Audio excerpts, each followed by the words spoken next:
mu kanya gato rwose baba bageze hano mu Rwabuye naho hanyuma bagomba gusoreza. Urabona ko nanone bipanze akagozi ke karacitse.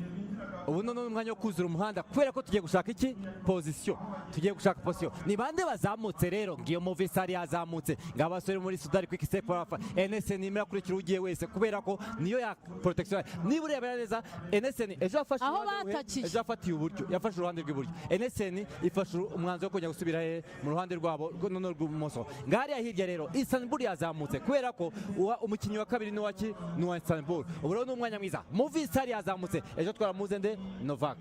Ntabwo tugeze tumubona Novak Philippe, twari dutegereje cyane kureba ko yakwegukaniye etape ibirometero ubu ngubu 5 ndetse twinjiye mu birometero 4 bya nyuma. Intambara ikomeye ya position, Movistar irashaka umwanya, abakinyi bayo bose bakurikiranye. Hirya muri mona kipe ya Picnic yazamutse yo kwa Rome Barde, nguri ya Rotosta ese yabarataka cyangwa se bari kugira ngo are kuzamuka imbere. Uyu musore ikipe ya Roto yagize umukinyi mwiza utambike twa Ewan Kareb, mwiza muri sprint, yakoraga sprint cyane ya aerodynamic. Turimo turarwanira umuhanda rero, umuhanda wabaye umuharuro kuko umuhanda wabaye umuharuro kuko uyu namaje kuba muto ariko twatuga ko atari umuharuro gusa twatabizi ko umuhanda atari umuharuro. NSN irongeye hinduye uruhande yazamutse ninde Amani no bazamutse, ariko Amani bafite ikihe kibazo rigoga batandukanye. Urabona ko umukinnyi wa Amani ari hagati ariko undi ari ku ruhande. Umukinnyi wa Amani Sudari urabona ko amaze gukora umurongo wayo. Movistar yamaze gufata uruhande, NSN yamaze gufata, Eritreri hehe yakumye ko amaze gufata position.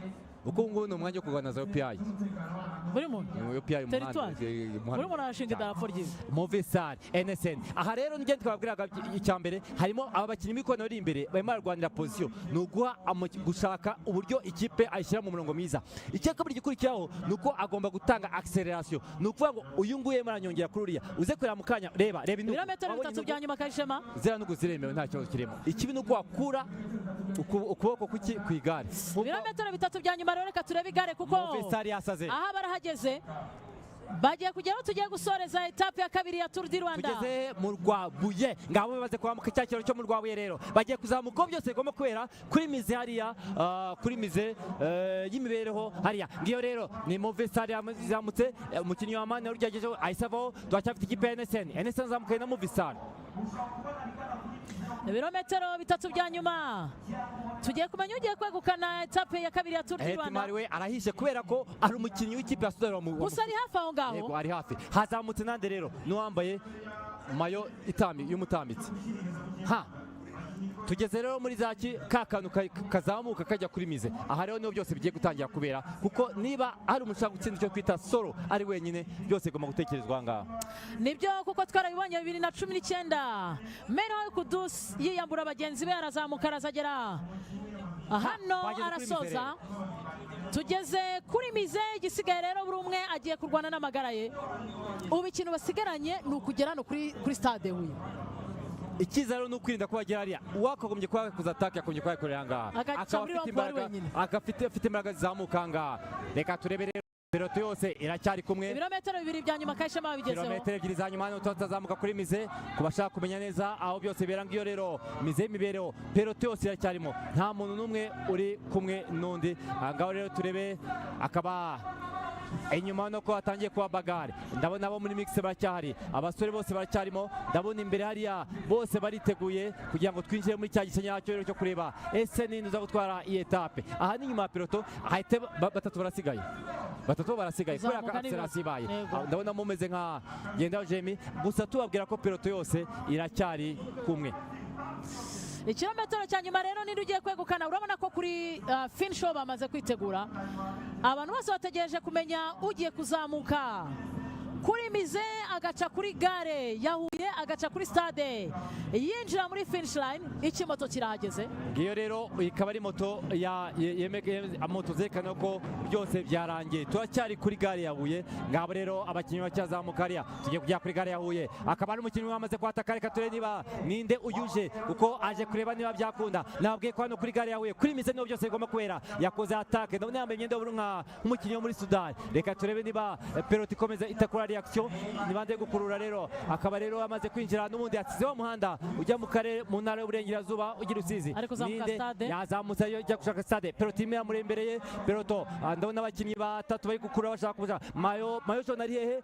Mayo Jone ndabona umukinnyi ubona wambaye umwenda uriya ni umukinnyi wa Istanbul. Umukinnyi wagiye muri ataka koze rekaba isigarwa mu buryo bwo cyane na Peloto. Aha ngaho ugomba kuba ufite furugaze. Uyu nawe arafashe. Tugeze ku muhanda ujya kuri stade ya Huye. Akaba Peloto iracyari kumwe. Mayo Jone ari hehe? Ndabona abakinnyi b'igimbi. Sitaria bakoze hasi. Arazamuka ariya ndabona Umunyaeritrea ni Seyabari Enoke. Ndabona ari abakinnyi ikilometero cya nyuma Kayishema. Ikilometero cya nyuma Peloto yose cyarimo cyakontorora. Mayo Jone yasigaye ntago turi kumubona. Reka turebe bamaze kugera imbere ya House Hotel Foko. Bamaze kugera no ku karere ka Huye.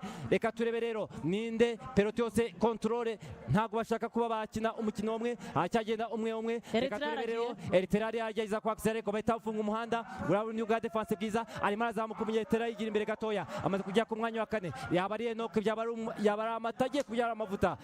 Abakinnyi ni ikipe imwe. Hano abakinnyi bambaye imyenda isa harimo abakinnyi muri Chonoro nabande ku buryo byagora kwitumenya ngo uriya muntu nde. Reka twenda ndabona umusore muri picnic yafunguye umupira we ninde. Ndabona Philippe Koyu akaba ari we directeur technique wa Tour du Rwanda. Ndabona Mayo Jone nawe n'umusore muri Istanbul. Mayo Jone mbonye atunguka hirya ikipe ya NSN yatakaje Mayo Jone wabo. Ese reka turebe ngabo igikundi cya mbere kase twamaze kwibona. Reka turebe rero ninde ugiye gutwara ino sprint NSN. Enoke Murobani yamaze gufata position nziza. Reka turebe Enoke yamaze guhagurukira. Enoke masha position nziza. Reka turebe rero Enoke Murobani yamaze kwatikira mu rande rwose. Enoke Murobani Enoke ariko Enoke muri NSN atakaria sprint area turebe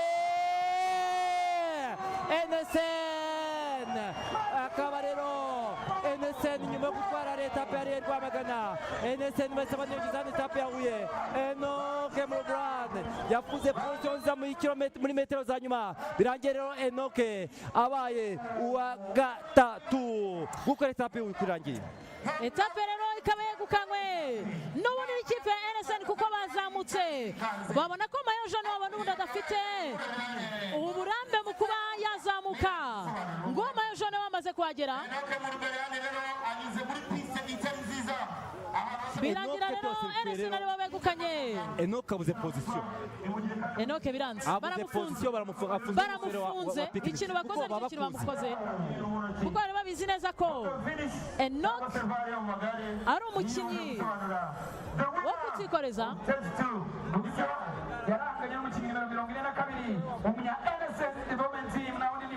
Etape rero ya kabiri ikaba yegukanywe na Paul Marty Sonario. Uyu nguyu yavutse tariki 24 z'ukwezi kwa 11 mwaka wa 2000.